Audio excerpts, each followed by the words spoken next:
Investidor em Foco no ar, nesta quarta-feira pós-feriado. Dinheiro com atitude é o nosso papo de hoje por aqui. Vocês já conheceram aquele ditado que diz: em casa de ferreiro, espeto de pau? Ana Leone, será que em casa de investidor ou de investidora seria dinheiro de plástico, se a gente fosse transformar esse ditado, hein? Olha, dá para dizer, viu? Dá para montar um monte de ditado, porque a pessoa às vezes tem ali, né, uma vontade, mas ou ela usa isso para pregar para os outros, mas para si não funciona. Então, dá para criar um monte aqui. A gente pode até fazer isso hoje, se você quiser. Pois é, a gente trocou uma ideia outro dia, gente, só para explicar para quem está ouvindo esse episódio, e a Ju trouxe algumas sugestões para a gente conversar aqui no podcast, só que ela está de férias, e a gente roubou uma das sugestões dela, né, Ana, para falar por aqui durante as férias dela, porque a gente sempre fica aqui tentando trazer novidades e discussões bacanas que misturem a nossa vida com o nosso dinheiro, com os nossos investimentos e tudo mais. E essa conversa de hoje vai muito na linha daquela história de faça o que eu digo e o que eu faço, né, Ana? Da coerência da gente tentar levar uma orientação e também seguir essa mesma orientação, né? Essa é uma coisa interessante, porque às vezes fica muito mais fácil a gente teorizar para os outros, né? Mas quando a gente tenta aplicar para a gente, a coisa não acontece muito dessa maneira. E quando a gente está falando de finanças, isso pode ser um problema, viu? No caso de, por exemplo, eu ter a orientação de uma pessoa que está com as finanças completamente bagunçadas e aí não consegue levar aquilo que fala para mim na vida dela e eu acabar estando ali sendo assessorada por alguém que, de repente, não resolveu os próprios problemas financeiros, é mais ou menos isso?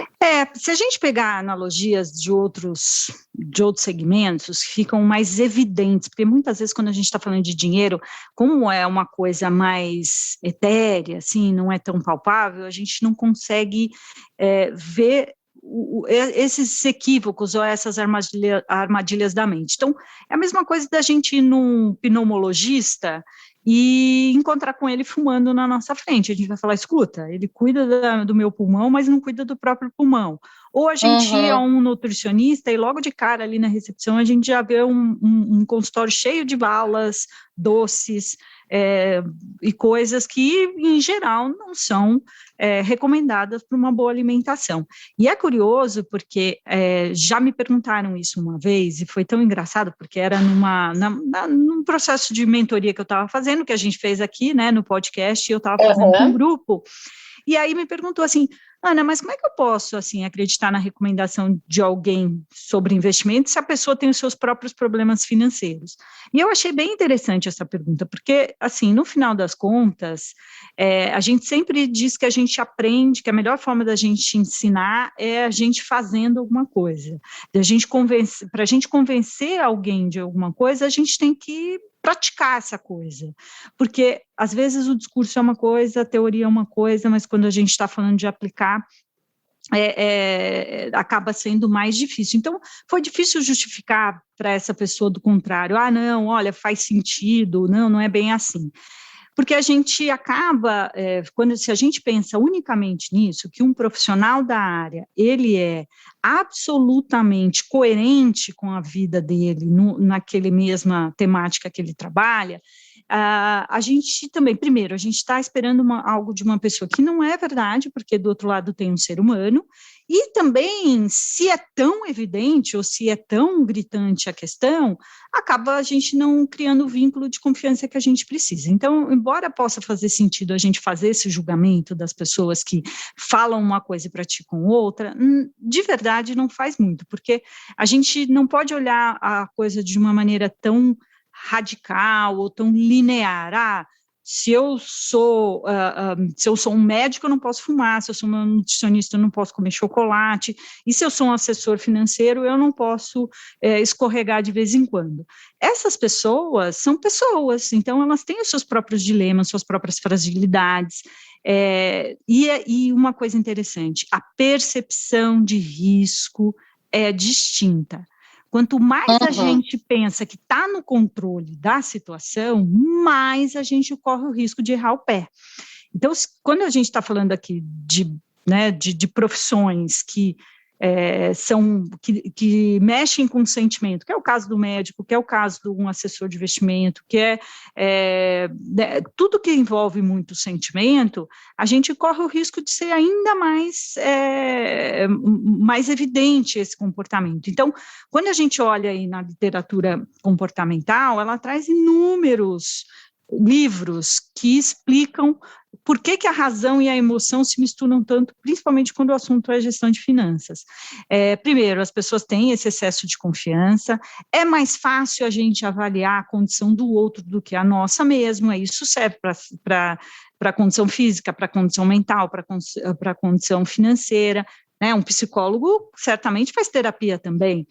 Então, criar um diagnóstico ali, né, de camarote, olhando de longe a situação e realmente recomendar o que é mais adequado para aquele tratamento, seja ele um médico tratando uma pessoa doente, seja um assessor tratando uma pessoa com questões financeiras, ele está assistindo aquela situação de uma perspectiva que não tem um envolvimento.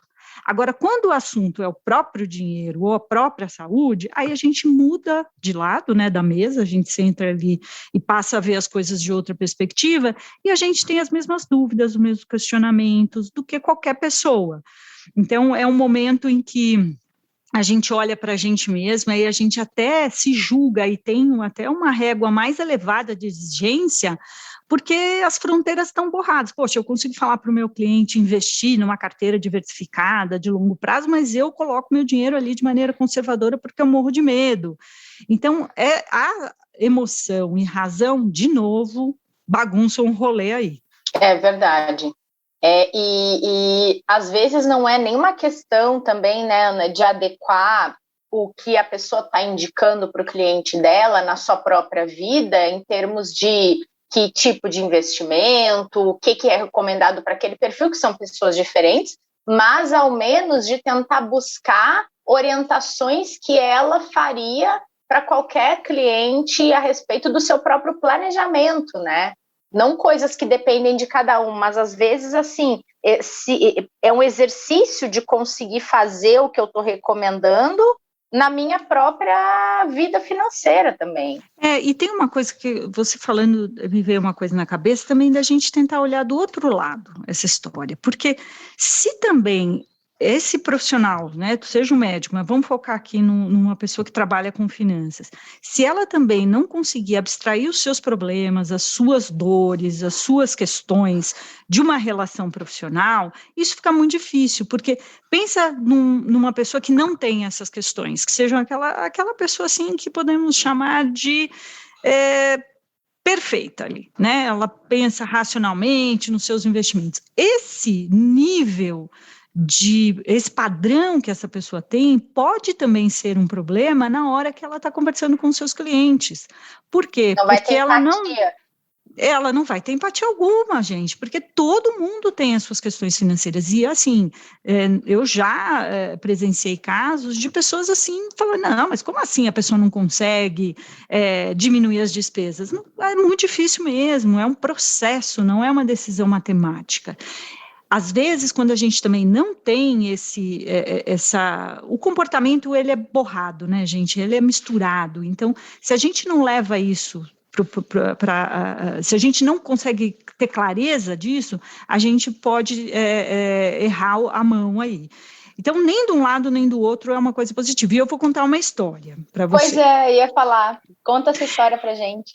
Olha, eu trabalhei muitos anos, né, como assessora de investimentos numa instituição financeira, e eu tinha 2 clientes que eu gosto de tratá-los assim, como 2 personagens, eu falo isso muito em palestras. Um era a dona Zilda, que era uma senhora aposentada, ela era viúva, ela tinha ganhado de herança aí do marido uma quantia razoável, e ela era uma vovozinha assim típica, aquela pessoa que não tinha cuidado do dinheiro ao longo da vida, sempre foi a cargo do marido, os filhos assessoravam, ela era uma pessoa encantadora. E quando a gente teve aí em 99, gente, 1999, faz tempo, a gente teve a max desvalorização do real na época, não vou entrar nesse detalhe, mas teve uma crisona aí financeira para a gente chamar de nossa. E ela ficou assustada, ela me ligou. Eu me lembro bem dessa data, porque era o dia que eu ia fazer uma festa de aniversário para mim, e aí também, né, não deu. Fiquei apagando incêndio lá com os clientes. E ela me ligou bastante preocupada com o dinheiro dela, né?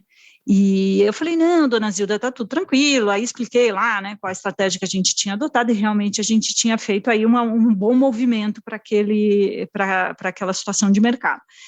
Logo em seguida me liga o senhor Roberto, que era uma pessoa mais experiente, ele trabalhava no mercado financeiro, era uma pessoa assim que ele tinha de experiência de mercado do que eu tinha de vida na época. E ele ligou com a mesma aflição, preocupadíssimo que ele tinha perdido muito dinheiro com aquele movimento, porque ele tinha a carteira bastante diversificada em várias instituições, e ele precisava saber o que estava acontecendo com o dinheiro dele, etc. E aí eu falei a mesma coisa que eu disse para a dona Zilda, mas eu desliguei o telefone e falei assim, meu Deus, né? Ele tem, como eu disse, de mercado o que eu tenho de vida, ele sabe tudo isso, mas o que ele queria? Ele queria uma palavra de consolo, ele queria, assim, que eu acalmasse ele, trouxesse certo conforto para ele numa situação de aflição que ele estava passando ali. Mostra claramente que uma pessoa de mercado, uma pessoa experiente, que sabia exatamente o detalhe da estratégia que a gente estava adotando na época, ele não era isso que estava movendo aquela ação dele, né? A reação dele.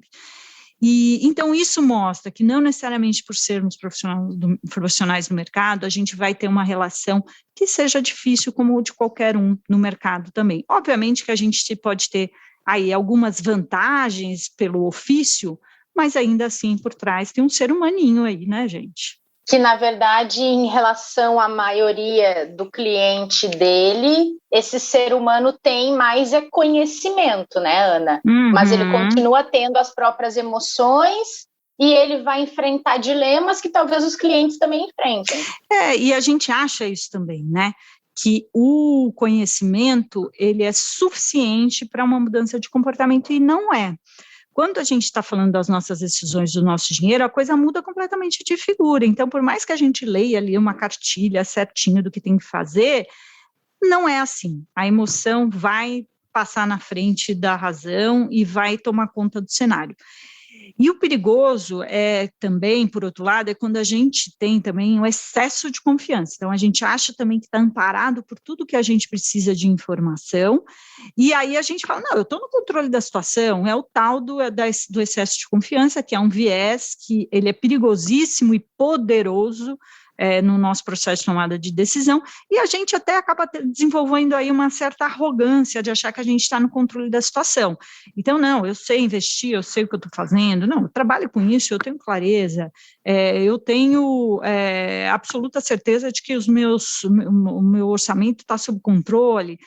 Então, a gente acaba tendo esse excesso de confiança e a gente não percebe que a gente ultrapassou algum limite, que a gente, sabe, derrubou alguma barreira que a gente não deveria derrubar. É quando aquela coisa do usuário de droga, isso acho que é uma analogia até forte aqui, mas acho que ela vale. É aquele cara, não, eu sei o que eu estou fazendo. Não, gente, eu estou tranquilo, isso aqui não me afeta, eu não tenho essa dependência. Só que a disputa é desleal.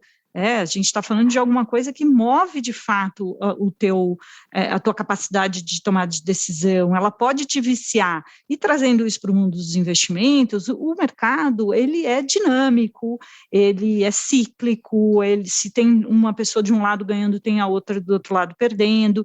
Então, no consumo funciona do mesmo jeito, Se a gente se perde aí comprando demais, se deixando levar pelos prazeres, isso é um perigo. Então, cuidado com a arrogância do conhecimento excessivo. Não é porque a gente tem conhecimento que as coisas não podem sair do controle. E elas saem, e a gente precisa tomar cuidado. Boa.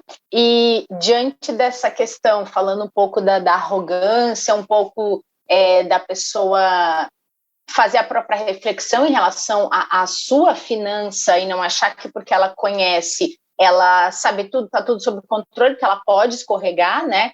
Além de humildade, que conselho que fica quando a gente coloca essa questão da arrogância financeira, da arrogância profissional, diante disso tudo que a gente conversou? Olha, a primeira coisa é uma relação, quando a gente está falando de cliente, assessor, de confiança.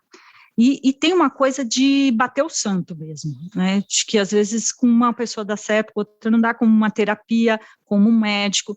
Então, a primeira coisa é você escolher alguém que possa te ajudar ali nos desafios que você tem, e a gente sempre precisa de ajuda, porque é como os médicos, gente, eu conheço um monte de médico, eu vou te falar, viu, eles eu cuido melhor da minha saúde do que eles, assim, disparado.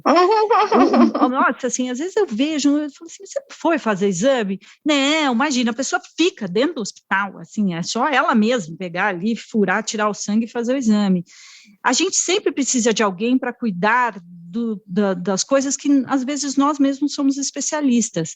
Por que isso? Porque a gente sempre vai ter uma opinião com menos emoção, vai ter uma visão de fora da situação, em que vai conseguir nos mostrar caminhos que sejam mais apropriados para aquilo que a gente precisa. Então, mesmo os médicos mais destacados que eu conheço, esses aí de referência absoluta nas suas especialidades, eles precisam de outros médicos para cuidar da própria saúde. Isso vale também para as finanças. Muitos profissionais que trabalham com investimentos na área financeira têm lá suas questões. Então, talvez precisam de pessoas para assessorá-los, para tirar um pouco esse envolvimento ali. E também a gente não pode esperar, né, que os próprios pedreiros construam as próprias casas, quer dizer, os pedreiros construam as próprias casas, que os marceneiros façam seus próprios móveis, que a manicure pinte a sua própria unha. Então, a gente sempre ter alguém para nos ajudar em coisas que, primeiro, não somos especialistas, e mesmo que sejamos, uma opinião de fora, menos emoções envolvidas, tende a ser mais eficiente. E a gente tem que aceitar, né, inclusive para nós mesmos, que nem sempre uma pessoa tem habilidade em qualquer área, ela consegue fazer tudo, e a gente tem que entender que a gente sempre precisa complementar essas competências. Então, assim, além do meu conselho de ter uma humildade, de falar, reconhecer que tem um problema, de que ninguém está no controle absoluto de qualquer situação, é a gente procurar alguém que possa nos ajudar nessa tarefa, né? Cuidado, porque o excesso de confiança realmente pode ser bastante perigoso. Ele é bom, ótimo, né? Faz a gente lá, às vezes, assumir desafios que pessoas que têm ali um pouquinho mais ficam mais ali na retração não conseguem, mas eu acho que é uma dica importante aqui para a gente refletir. É mesmo, essa questão a confiança ela é importantíssima, mas ela não pode se transformar numa arrogância, né? E não é tudo, né? Não dá, isso aí, exato. O fechamento foi perfeito. E tem dica de livro? Eu tenho hoje. Então começa você dessa vez, vai. Vou lá, tá bom. Eu trouxe para esse episódio a dica de um livro que chama Tristezas Não Pagam Dívidas. Amo esse livro. Amo! Eu chorei de rir com esse livro. Ai, a Mara é ótima, né? É um livro da Mara Luque, uma jornalista especialista na cobertura econômica, trabalhou anos na imprensa. Eu tive o prazer de trabalhar com a Mara no My News antes de vir trabalhar aqui no Itaú. Ela criou o My News, que é um canal completamente digital, de informação de economia mesmo, e a Mara é ótima e ela tem uma história super peculiar, porque ela quebrou 2 vezes, e depois que ela quebrou, ela resolveu estudar para correr atrás do prejuízo e entender o que ela estava fazendo errado de forma recorrente a ponto de ela não conseguir resolver a vida financeira dela. E aí nesse livro ela traz um pouco desses casos, ela é uma pessoa muito prática, muito objetiva, é um barato, divertidíssima. E minha dica, então, é esse livro. São histórias reais de alguém que teve problemas financeiros, que tinha a informação, mas que teve que correr atrás para saber o que estava fazendo errado, para quebrar tantas vezes, ou seja, ela teve que se conhecer melhor, ela teve que saber onde ela cometia o mesmo erro e o que ela devia fazer para então tentar evitar que aquilo se repetisse. Acho que isso acontece, se não aconteceu uma vez na vida com todo mundo, ninguém está livre desse risco, né, Ana? De dar alguma coisa errada nas suas finanças e a pessoa simplesmente, quando vê, está repetindo os mesmos erros e não sabe aonde que está errando, né? Não, e esse livro é muito legal. Eu aprendi uma coisa, que às vezes a gente ri ou a gente gosta muito de um livro porque a gente se identifica muito com ele.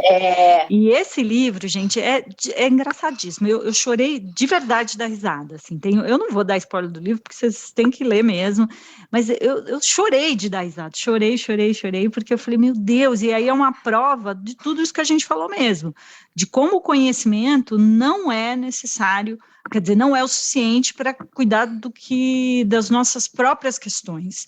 Ela é uma mulher super bem informada, trabalha com isso e teve lá seus dilemas e aprendeu com isso, que é o mais importante. A minha dica também é de uma pessoa que eu admiro muito, é a professora Vera Rita. Ela escreveu um livro que chama A Cabeça do Investidor, o nome já diz tudo, né? Conheça as suas emoções para investir melhor. E ela fala muito dessas armadilhas da mente. E aqui, eu acho que a pauta de hoje é só emoção. Assim, é uma coisa que a gente precisa domar ou precisa ter clareza dela para que a gente lide melhor, porque sempre a emoção vai ganhar da razão. E nesse livro ela consegue explicar isso muito bem. Fica aí minha dica. Muito bom. E esse mês em especial, né, Ana, a gente vai falar muito da questão emocional, da interferência emocional aqui no Dinheiro com Atitude, porque semana que vem é a Semana Nacional da Educação Financeira, então nossos conteúdos todos vão ser voltados para essa relação da gente com o nosso dinheiro e como tentar encontrar um equilíbrio. E essa semana também tem aquela tão esperada ou desesperada Black Friday, né, Ana? Aquela semana de descontos que todo mundo aí tenta fazer a sua própria promoção, tem gente que cai em golpe, tem gente que foge do golpe, mas enfim, a gente também vai tratar desse assunto ao longo de novembro aqui no Dinheiro com Atitude. Então, quem gosta de comportamento financeiro vai ter um cardápio cheio aqui. Vai, é uma pós-graduação quase, porque novembro é um mês perigosíssimo. Além da Black Friday, tem um pré-natal, e muita gente acaba se endividando muito nesse período do ano. Então, gente, não vai faltar conteúdo legal aí para a gente mudar essa realidade, hein? E outro dia eu estava lembrando do seu filho, Ana, que faz aniversário perto da Black Friday, você negocia a questão dos presentes, porque eu queria comprar um perfume, e aí eu pensei assim, vou pesquisar, né, vou ver quanto está custando, onde é que está mais barato, não sei o quê. Aí eu lembrei, vou pesquisar, mas não vou comprar, vou esperar para ver se vai ter um desconto real daquilo que eu estou querendo comprar, né? Então eu segurei minha ansiedade, estou só na pesquisa e vou deixar até o final do mês para ver se realmente vai existir um desconto ou não.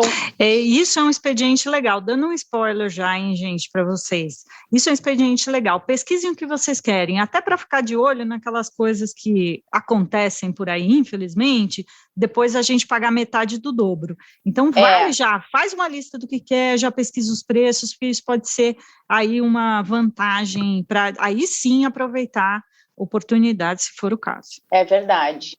Muito bom, Ana. Então, nos encontraremos na Semana da Educação Financeira.